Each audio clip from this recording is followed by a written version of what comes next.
నమస్తే, welcome to hash tag you. నేను మీ రాజేష్.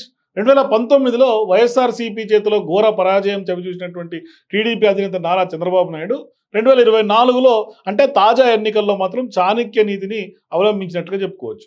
ఎందుకంటే ఈ క్రమంలో ఏర్పాటైనటువంటి టీడీపీ కూటమి చేతిలో వైఎస్ఆర్సీపీ తుక్కుగా ఓడిపోయింది.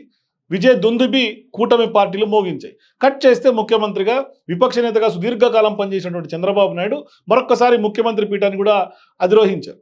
అయితే కూటమిగా ఎన్నికల్లో పోటీ చేయడం వల్ల ఓవైపు జనసేనకి, మరోవైపు బీజేపీకి కూడా కొంత సీట్లు సర్దుబాటు చేయడంలో అప్పటికీ టీడీపీ పార్టీ కోసం ఎన్నో ఏళ్లుగా కష్టపడినటువంటి కొంతమంది నేతలకు సీట్లు దక్కకపోవడంతో వారి రాజకీయ జీవితం వాస్తవానికి అప్పట్లో అగమ్య గోచరంగా తయారైంది.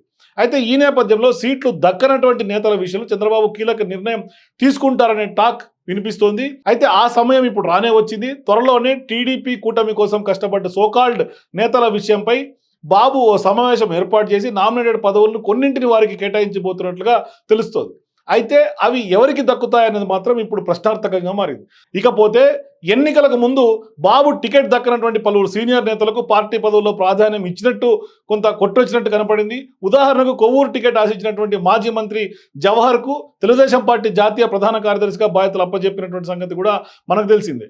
ఈ క్రమంలోనే రెడ్డి సుబ్రహ్మణ్యం కూడా టీడీపీ పొలిట్ బ్యూరోలోకి, అట్లాగే గండి బాబ్జీని కూడా విశాఖ పార్లమెంట్ నియోజకవర్గ అధ్యక్షుడిగాను, అలాగే హిందూపూర్ పార్లమెంట్ అధ్యక్షుడిగా బివి రాముడు, టీడీపీ పార్టీ కార్యనిర్వాహక కార్యదర్శులుగా సీఎం సురేష్ను, అట్లాగే మన్నె సుబ్బారెడ్డిని చంద్రబాబు నియమించడం జరిగింది.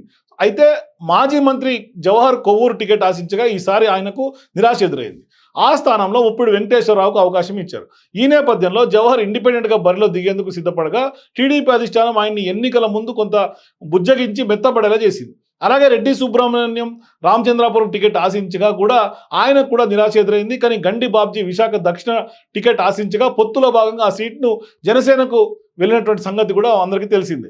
సో ఇన్ని పరిణామాల తర్వాత టీడీపీ తాజా ఎన్నికల్లో విజయ దుందుబి మోగించింది. అయితే మంత్రులు, ఉప ముఖ్యమంత్రులు ప్రకటించిన తర్వాత త్వరలో జరగబోతున్నటువంటి నామినేటెడ్ పోస్టుల విషయంలో ఖచ్చితంగా బాబు పార్టీ కోసం కష్టపడినటువంటి నేతలు, పార్టీ కోసం కష్టపడినటువంటి క్యాడర్ విషయంలో ఎలాంటి నిర్ణయాలు తీసుకుంటారనేది ఇప్పుడు చాలా ఆసక్తికరంగా మారినటువంటి అంశం. అయితే ఇట్లాంటి సందర్భాల్లో కొంత కాంపిటీషన్ కూడా ఎక్కువ శాతం ఉండే అవకాశం ఉంది. ఎందుకంటే నామినేటెడ్ పదవుల విషయంలో చాలా మంది అంటే గ్రౌండ్ లెవెల్ కార్యకర్త నుంచి మండల్ లెవెల్లో పనిచేసినటువంటి నేతల నుంచి అహర్నిశలు పార్టీ కోసం కండువాలు వేసుకొని పెద్ద ఎత్తున ఇవాళ పార్టీ ఖచ్చితంగా గెలిచి తీరాలి. మరోవైపు చాలా మంది టీడీపీ కార్యకర్తలు, నేతలందరూ కూడా వైసీపీ పెట్టేటువంటి ప్రెషర్స్ని, వైసీపీతో కేసుల్లో ఎదుర్కొని అనేక కేసుల్లో ఇరుక్కొని పోరాడినటువంటి నేతలు చాలామంది ఉన్నారు. ఇట్లాంటి వాళ్ళకు ఖచ్చితంగా ప్రభుత్వం ఏర్పడిన తర్వాత స్పష్టంగా ప్రియారిటీ ఇవ్వాల్సినటువంటి అవసరం టీడీపీ బాధ్యతగా తీసుకొని ఖచ్చితంగా ఇవ్వాల్సినటువంటి అవసరం ఉంటుంది. లేదంటే ఖచ్చితంగా టీడీపీ అప్రతిష్ట పాలయ్యే అవకాశం ఉంటుంది. మరొక అంశం ఏంటంటే ఇప్పటికే ఎవరైతే టికెట్లు ఆశించి వాళ్ళందరికీ కూడా టికెట్లు త్యాగం చేశారో వాళ్ళకి ఖచ్చితంగా కూడా అవకాశం ఇస్తాము, నామినేటెడ్ చేస్తాము, లేకుంటే పెద్ద ఎత్తున వాళ్ళకి తగిన సముచిత స్థానం కల్పిస్తామంటూ గతంలో చంద్రబాబు నాయుడు స్వయంగా చెప్పినటువంటి సందర్భంగా ఇప్పుడు ఖచ్చితంగా వాళ్ళ టైం వచ్చిందని చెప్పుకోవాలి.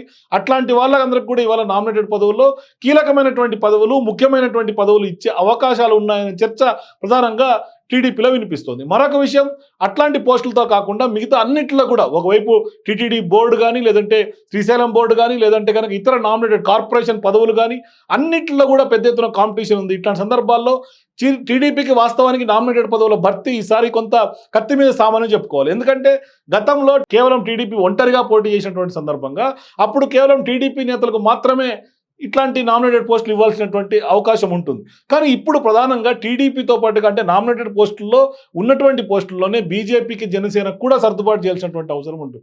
ఇట్లాంటి సందర్భాల్లో వాళ్ళు చేసినటువంటి త్యాగాలను, వాళ్ళు చేసినటువంటి పార్టీ కోసం పార్టీని అధికారంలో తీసుకొచ్చినందుకు వాళ్ళు చేసినటువంటి కృషిని ఖచ్చితంగా స్థానికంగా ఉన్నటువంటి లీడర్లు గుర్తించాల్సినటువంటి అవసరం ఉంది. ఆ గుర్తించినటువంటి ఆ వ్యవహారాన్ని అధిష్టానానికి చెప్పాల్సినటువంటి అవసరం ఉంది. మరోవైపు అధిష్టానం కూడా ఖచ్చితంగా ఎవరెవరైతే త్యాగాలు చేశారో ఆ త్యాగాల ప్రతిఫలమే ఇవాళ అధికారం వచ్చింది కాబట్టి ఖచ్చితంగా వాళ్ళందరికీ ప్రియారిటీ ఇవ్వాలనేది క్యాడర్ భావిస్తోంది. ఆ దిశగా చంద్రబాబు నాయుడు అయినా లేకుంటే నారా లోకేష్ అయినా స్పష్టంగా నిర్ణయం తీసుకునే అవకాశం ఉంటుందంటూ కూడా భరోసా ఇప్పటికే క్యాడర్ వైపు నుంచి వినిపిస్తోంది. కాబట్టి ప్రధానంగా చాలా మందికి నామినేటెడ్ పదవులపై వాళ్ళు ఆశలు పెట్టుకున్నారు. వాళ్ళందరికీ కూడా ఆశలు అడియాశలు కాకుండా ఖచ్చితంగా బాధ్యతగా ఇవాళ కార్పొరేషన్ పదవుల పంపకాలు జరగాలనే ఒక ఆలోచన అయితే చాలా మంది చేస్తున్నారు.